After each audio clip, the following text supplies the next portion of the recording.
Hej og velkommen til Det skal du vide. I dag kommer det til at handle om 1. verdenskrig. 1. verdenskrig, også kaldet den store krig, skete for over 100 år siden, nærmere bestemt i årene 1914 til 1918. Det var en krig, som kostede over 20 millioner menneskeliv og mindst lige så mange sårede. Lad os prøve at dykke lidt ned i, hvorfor krigen overhovedet brød ud. Mange historikere siger, at krigen blev udløst af et enkelt skud. Faktisk så var det 2 skud, fordi modtagerne af de 2 skud var ingen ringere end ærkehertug Franz Ferdinand af Østrig-Ungarn og hans kone hertuginde Sofie.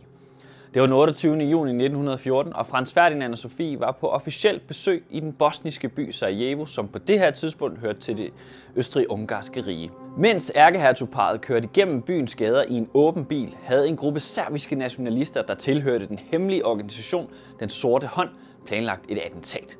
Gavrilo Princip, en af gruppens medlemmer, var fast besluttet på at dræbe ærkehertugen og på den måde kæmpe for Serbiens kamp for uafhængighed, fordi Serbien også på det her tidspunkt blev styret af Østrig-Ungarn. Der skulle faktisk 2 forsøg til, før det lykkedes Gavrilo at slå Franz Ferdinand ihjel. Første forsøg mislykkedes nemlig. Gavrilo ventede på et gadehjørne, og da bilen passerede, fik han affyret et skud. Kuglen ramte ikke sit mål, og Franz Ferdinand skyndte sig væk. Gavrilo han flygtede og troede egentlig, at det var det.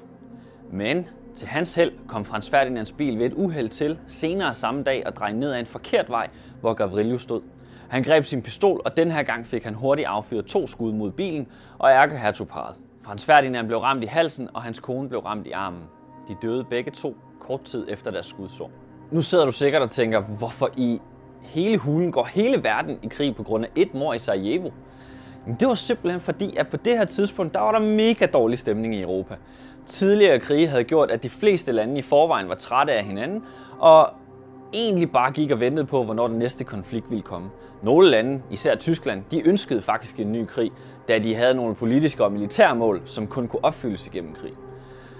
Op til 1. verdenskrig, der havde Europas lande indgået forskellige alliancer på kryds og tværs med hinanden, og det er her, at mordet i Sarajevo kommer ind. Østrig-Ungarn ville nemlig ikke finde sig i, at Franz Ferdinand var blevet myrdet, og krævede derfor en hel masse ting af Serbien. Og hvis ikke Serbien de ville gøre, som de sagde, så ville det betyde krig. Serbien de skulle blandt andet lade Østrig-Ungarn styre alle deres aviser. De skulle sørge for, at ingen serber måtte sige noget negativt omkring Østrig-Ungarn. Og så skulle Serbien selvfølgelig officielt sige undskyld for mordet på Franz Ferdinand. Og så var der en masse andre ting, de også skulle. Serbien de ville ikke opfylde kravene, og det betød, at Østrig-Ungarn de erklærede krig mod Serbien. Som nævnt, så var der mange alliancer på kryds og tværs, hvilket betød, at når et land erklærede et andet land krig, så kom der nye lande med i krigen, fordi at landene havde lovet at forsvare hinanden. Puslespil, det så sådan her ud. Østrig-Ungarn erklærer Serbien krig, Rusland har lovet at forsvare Serbien og erklærer derfor Østrig-Ungarn krig. Tyskland, som havde lovet at forsvare Østrig-Ungarn og samtidig også ønskede at vise, at de kunne tæske Rusland i en krig, erklærede nu Rusland for krig. Frankrig havde en forsvarsaftale med Rusland og erklærede derfor Tyskland krig. Tyskland måtte nu handle hurtigt, så de ikke skulle kæmpe en krig på 2 fronter på samme tid. De måtte iværksætte det, der hed Schlieffen-planen. En plan, som havde ligget klar i flere år op til krigen. Planen gik ud på at nedkæmpe Frankrig hurtigt og præcis for så at rykke alle tropper mod øst og nedkæmpe Rusland. Den hurtigste vej ind til Frankrig, det var gennem Belgien. Problemet var bare, at Belgien ville ikke lade Tyskland gå igennem deres land, og det betød, at Tyskland nu erklærede Belgien krig. Belgien og England havde lavet en aftale om at hjælpe hinanden, hvilket betød, at englænderne nu så erklærede tyskerne krig. Det betød, at krigen nu bestod af 2 hold. Østrig-Ungarn og Tyskland mod Rusland, Frankrig og Storbritannien.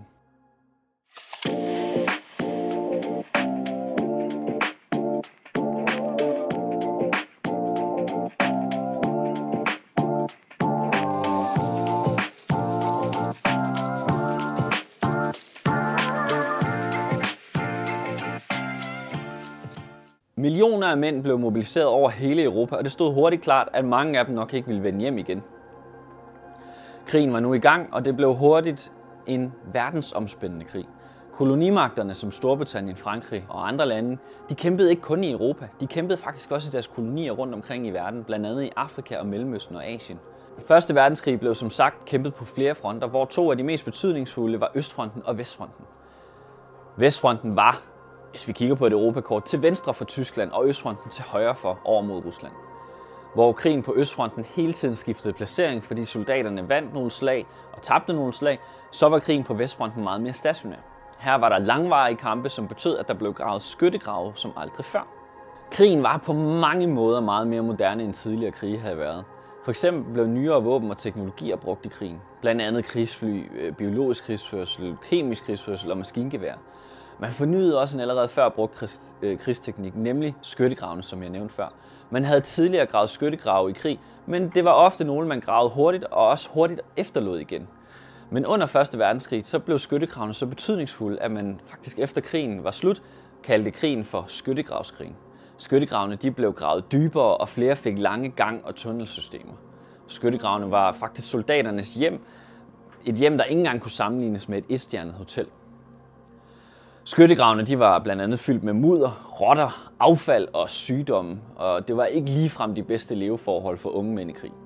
Hvis man ikke havde fået en af de mange sygdomme, som f.eks. tyfus, lungebetændelse eller fødder, som simpelthen var ved at rådne væk på grund af konstant våde sko og sokker, så skulle man som soldat fungere på vagttjeneste i løbet af dagen, sove oprejst om natten for ikke at drukne i mudder, og ellers bare kede sig ret meget, hvis der ikke lige var bombardementer, hvor man mest af alt frygtede for sit liv og håbede på at overleve til den næste dag. Det var bestemt ikke en fest at være soldat under 1. verdenskrig. Mange af soldaterne de kom hjem fra krigen med en sygdom, som vi i dag kender som PTSD. Fordi de hver dag var udsat for bombardementer, død og ødelæggelse. Dengang vidste man ikke, hvad PTSD var, så derfor kaldte man sygdommen for shell shock. Soldaterne var under krigen typisk udstyret med en riffel og en bajonet, som er en form for kniv, man kunne sætte fast på sin riffel eller bruge i nærkampe. Men for mange soldater, der var det ikke kun modstanderens riffel, man frygtede. Under 1. verdenskrig begyndte man også at bruge, ud over artilleri og bomber, kemisk krigsførsel. Man brugte blandt andet klorgasser og sennepsgasser mod soldaterne. Når gasserne de blev frigivet, spredte de sig hurtigt og fyldte de omkringliggende områder, herunder skyttegravene. Soldaterne, der blev udsat for de her gasser, de ville ofte opleve alvorlige forbrændinger, irritation af øjne og lunger, og nogle gange også kvælning og død. Hvis man undgik at blive skudt eller blive udsat for de her gasser, så kunne man ende som krigsfange. Millioner af soldater blev faktisk taget til fange i løbet af krigen. Krigsfanger de blev ofte holdt i de her interneringslejre, hvor forholdene de kunne være barske og udfordrende.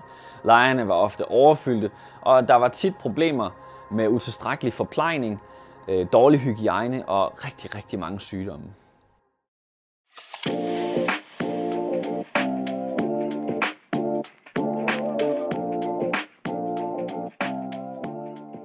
Som krigen skred frem, blev der udkæmpet flere dødbringende slag. Nogle af de mest ødelæggende kampe de fandt sted ved slag som Verdun og Somme. De her slag de resulterede i enorme tab på begge sider og huskes stadigvæk i dag for deres menneskelige lidelser og ødelæggelser. I 1917 der skete der et vendepunkt i krigen. USA havde igennem længere tid været træt af, at tyskernes ubåde de blev ved med at sænke handelsskibe, hvor der var flere amerikanere, der også måtte lade livet. Tyskerne havde faktisk også foreslået Mexico, at de sammen kunne lave et lille overraskelsesangreb på USA og dermed svække dem. Det her og andre faktorer resulterede i, at USA den 6. april i 1917 erklærede krig mod Tyskland og dermed gik ind i krigen. Det her var virkelig et vendepunkt for krigen, for det betød, at der nu kom friske tropper, krigsudstyr, våben og ammunition, som kunne hjælpe de i forvejen hårdt trængt allierede lande. Tyskerne og Østrig-Ungarn kunne nu for alvor mærke presset, ikke kun på slagmarken, men faktisk også på hjemmefronten, hvor det tyske folk langsomt begyndte at miste modet og troen på, at krigen kunne vindes. Folket de var offer for rationeringer, altså begrænset adgang til mad og andre af dagligdagens nødvendigheder.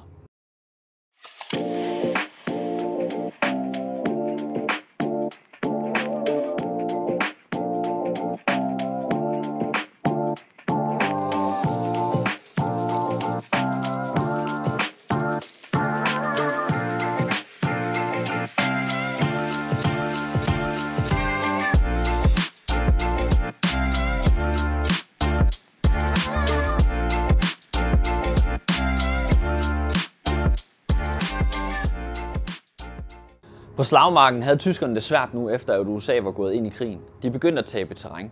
I september 1918 der lancerede de allierede 100-dages-offensiven, en serie af koordinerede angreb mod tyske positioner langs hele Vestfronten. De her angreb de var så ekstremt vellykket og tvang de tyske styrker til at trække sig tilbage. Den tyske kejser Wilhelm II han kunne ikke længere klare presset, og den 9. november 1918 der abdicerede han simpelthen og forlod sin trone. Den tyske regering anmodede derefter om en våbenhvile, og den 11. november 1918 der blev våbenhvilen underskrevet, hvilket officielt markerede afslutningen på 1. verdenskrig.